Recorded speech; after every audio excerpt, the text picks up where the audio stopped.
Hey guys, I gotta ask you something real quick. Are you paying way too much for your wireless bills? I know certain people who will pay 40, 50, even 80, $100 a month on wireless bills. Well, we've partnered with Mint Mobile to help give you a better opportunity. Some of you may know Mint Mobile from the Ryan Reynolds commercials, who is actually a part owner of the company. But Mint Mobile is as legit as it gets with offering premium wireless plans for only $15 a month, guys. And you don't have to sacrifice coverage or any other speed or data plans that you have. Mint Mobile is built on the largest 5G network, so it helps keep costs low and it sells directly to you online rather than having to go through salespeople and going into these big companies and trying to smooth talk deals. So the question is really simple, guys. Why are you paying so much when you could get the same thing, same coverage on the same network for a lot less? All Mint Mobile plans include unlimited nationwide talk and text, plus lightning fast 5G and free mobile hotspots. They even have premium family plans for you as well. And guys, the great thing is it only takes 15 minutes to switch to Mint Mobile. Believe me, I have myself done it. I've even helped my girlfriend get involved in it. It is very simple and very easy to get started. You can actually even get a special limited time offer where you get an unlimited plan, which is normally only $30 a month for just $15 a month. That price is already pretty low, but it's basically cutting the price in half if you sign up right now. If you guys are interested in seeing what Mint Mobile can do for you, be sure to use our link, trymintmobile.com/bringthejuice. And like I said, guys, get half off on a premium plan for you when you sign up. Stop paying so much for your family plan now or your regular wireless bill and switch to Mint Mobile. Believe me, you're going to enjoy it.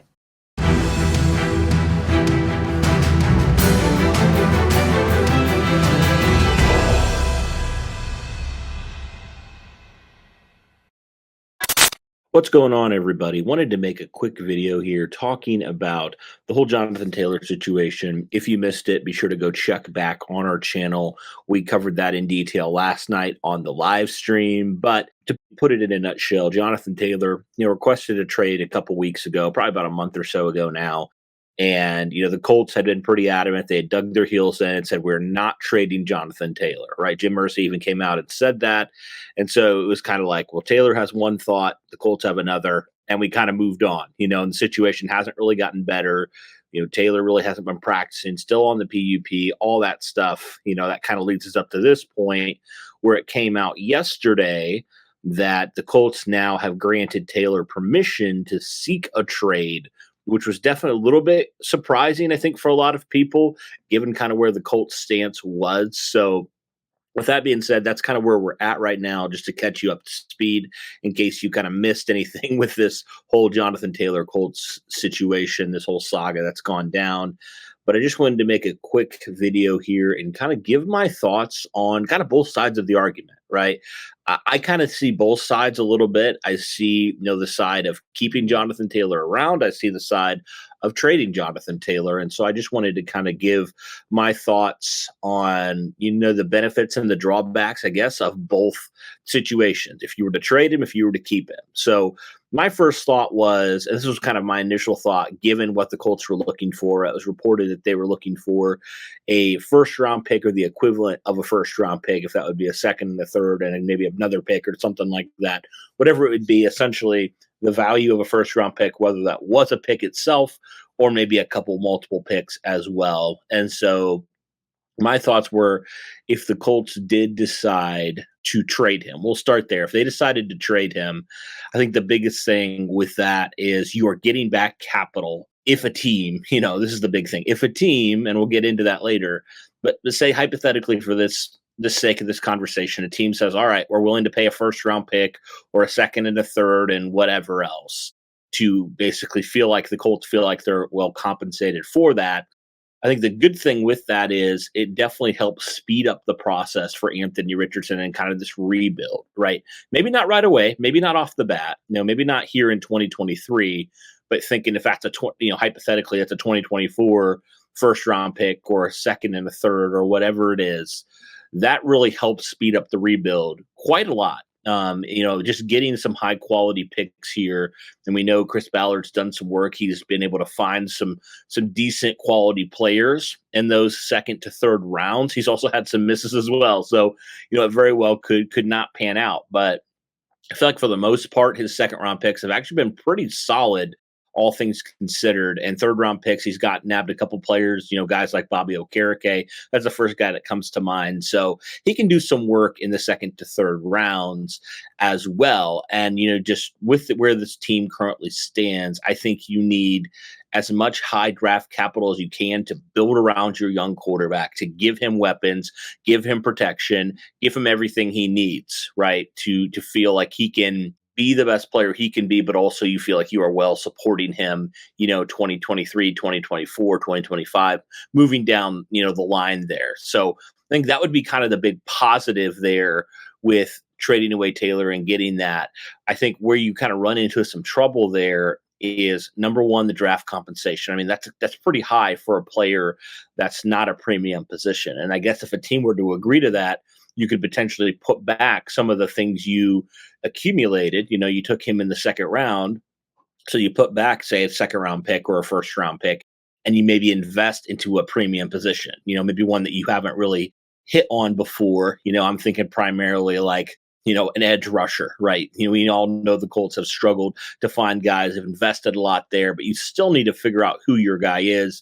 Or maybe there's a guy that the Colts like and they use it to trade up and go get their guy and finally get kind of that alpha in that pass rush room. Whatever it is, they could use some of that capital to go, take it from a non-premium position and move it to a premium position. So when it comes up in 3-4 years or whatever it is, right, you're actually paying for a premium position instead of paying for a non-premium like a running back. So that's kind of the argument I would make. Like I said, it definitely would be difficult, I think, with that trade. And I'll kind of get into the other side of things here. I think the difficulty would be, number one, the compensation. I mean, what team would be willing to give up a first round pick for a running back? Again, I say that, then it only takes one, right, to do it. So you never know what team maybe thinks I think I talked about this on the stream. I guess I'll touch on it again. I see kind of a couple different scenarios here. Either a team that's kind of in contention, feels like if they get a strong running game to complement their passing game, then they're going to potentially put them over the top there.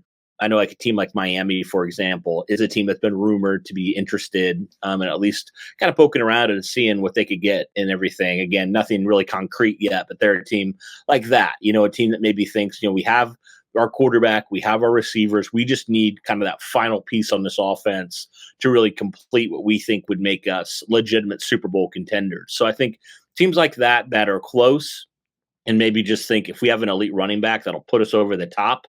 And then secondly, I think teams with young quarterbacks, whether that's a team like, I know Chicago is kind of a team that's been brought up in conversations, with Justin Fields, giving him a legit running back, giving him a legit running attack to help him out, right? Teams like that. So those are kind of the two scenarios I see of the teams that would trade for him. The difficulty is, the compensation, obviously, but then it's really, and I appreciated how my colleague on my other show, Andrew Thomas, had put it, it's basically like a rental for Jonathan Taylor unless they can agree to terms, right? Which you never know. I mean, you would assume if they trade, they're willing to fork over that money, but they could potentially be in a situation where the Colts currently are, where Taylor goes and rushes for over 1,000 yards and says, "Hey, pay me my money," and they're like, "We're not comfortable doing that." And then you gave away high draft capital for a 1-year rental, right? And then I think just finally, just the shelf life of a running back. Like Jonathan Taylor is going to be, 25, 24 years old. He just turned 24. So he's going to be 25 here coming up very soon. And then, a couple of years, he's going to, you never know. The shelf life of a running back is very short. I mean, it's crazy to say a 24-year-old running back is getting older, but that's just kind of how the nature of it is. Like any other position, you don't think twice about it. You're like, this guy's in his prime. He's got 5 to 10 years left at the minimum, right? But with running backs, you just don't know, especially considering the workload he had at Wisconsin, right? And the workload that he's already had in the NFL, especially in 2021 with Indianapolis. Had some injuries already, right? All those factors for sure are things that need to be considered as well. And so those are kind of the things that you think about are some of the difficulties, maybe, and especially knowing what Jonathan Taylor thinks that he deserves right now. Is a team willing to do that? Maybe a team's like, we're fine with the compensation, but the biggest hurdle right now is just paying him, 15 to $20 million. And that's kind of the reports that people have said, just the astronomical number that he is demanding right now. Like, what teams would be willing to do that? What teams could afford to do that, right? For a position that's, frankly, it's not that important compared to a lot of other positions on the field. So those are some of the biggest hurdles. Now I want to flip it over to the other side, the pros and cons of keeping Jonathan Taylor around. I think one of the things that was one of my initial thoughts was the Colts are telling Taylor, hey, look, you think that you're worth this much money, fine. Go out in the open market, go out and test it, and see that we're not lying to you. We are completely right. This is not just an us issue. This is not just a Jim Irsay issue. This is a league-wide thing, right? This is where the market is. And I think the Colts maybe are thinking, because we've seen teams do this before, right? Where they allow their running backs, like Austin Eckler, for example. He wanted to trade out from the Chargers, let him test the trade market, and he comes back and he's still with the team, right? So I think maybe the Colts are thinking that's kind of how the situation will play out, where he'll go seek a trade partner, but nobody, because of those two difficulties, will want to trade for him and, certainly not pay him. So those are some of the thoughts I had there. But I mean, obviously you've got to point to the positives of just how much help he would be to a young rookie quarterback in Anthony Richardson, just having that constant running attack, having that constant guy that can help take the pressure off of you early and can really help complement you well.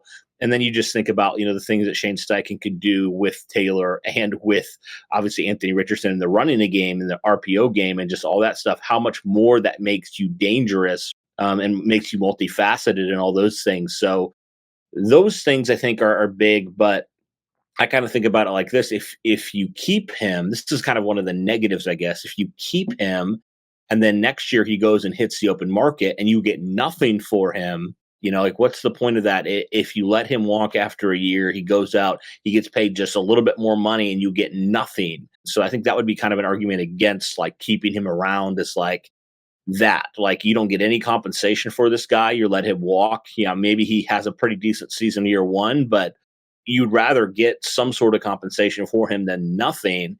And then I think also just thinking about keeping him around, like, what does that do with your locker room, right? Like, keeping a guy like that who has, really just taken up the storylines, has been the point of conversation, and he shouldn't be at this point, right? It should be all about Anthony Richardson, should be about this young team, but it really hasn't been. It's been a distraction for this team. So like that's something I see people kind of pointing to the negatives of, like, why do you keep a guy like that around? That's just bringing drama and bringing unnecessary things to a team that frankly doesn't need it. The team won 4 games last year. You don't need this drama right now. You don't need to go make a statement right now, right? And so that's what my thoughts are on that. And I think that's about all I have here just regarding the situation. I guess I have one more thing that I thought about as well. And I actually made a post about it on X or Twitter or whatever you want to call it. Does Jonathan Taylor potentially fit the Colts timeline? I know that might sound crazy on the surface because he's 24 years old, but like, I think about it like this. I talked about it earlier. The shelf life of a running back is so minimal. I mean, gosh, Todd Gurley was out of the league a couple of years. When he was out of the league, he was only like, 26, 27? That's not that far away for Jonathan Taylor. And so that's kind of one of my things is like Anthony Richardson is probably going to take a couple of years to fully get, hypothetically to where you want him to get, right? I'm thinking like the 2025 season's really where you're like, we want to see him take that leap into the top 10 conversation there, if all goes well, right? And so you think about that 2 years away, Jonathan Taylor is going to be 26 years old, right? And I know that might not seem old at all. And for any other player, that's not. But for a running back, especially with the guy that had so many carries and also has already had an injury, like that's concerning, right? And you think about it, if he's wanting to get paid as well, right, does that really fit the Colts timeline and what they want to do with their running back position? As good of a player as he is, would it make more sense for the Colts to try to get some value now for this guy and get the most value they can possibly get versus, letting it play out and really not getting a whole lot for him? And certainly his market value will decrease as the age increases. So that's kind of my thought as well. Does he fit maybe your timeline? And Shane Steichen, like a guy who's been able to make a lot of things work in Philadelphia with just a running back by committee, does he look at that and say, we don't need to pay one guy all this money. We can pay all these other guys and be just as effective. Now, again, Jonathan Taylor at his peak, you can't be as effective as that, but be effective enough where it can help us stay in games and win games, where we don't have to rely on this guy for 20 to 25 carries per game or whatever it was, the astronomical number in 2021. So, that's kind of my thoughts overall when it comes to the Jonathan Taylor situation, kind of the pros of keeping him, the pros of trading him. I'd love to hear your guys' thoughts when it comes to this whole situation. This whole saga has just been crazy as it's kind of unfolded, and we've kind of heard a little bit more, the layers, just the different things regarding this situation. So let me know what your thoughts are. Who on here would say that you guys are pro keeping Jonathan Taylor around, letting him test the market, keeping him around, maybe signing to him to an extension? How many of you guys are just kind of done with the situation, or like trade him, get what you can out of him, get the most value you can? Like, let me know where you guys sit, because it's very obvious the Colts love Jonathan Taylor. They value him really highly, which is why they are asking as much as they're asking. And I think obviously they'd want to keep him around, but they're not going to sit around and let him just, mope all day, right? And so, like, I'm just interested to see how the situation plays out. And I would love to hear your guys' thoughts as well. But let me know in the comments below. That'll do it for this one, guys. Thank you so much for tuning in. And as always, guys, go Colts.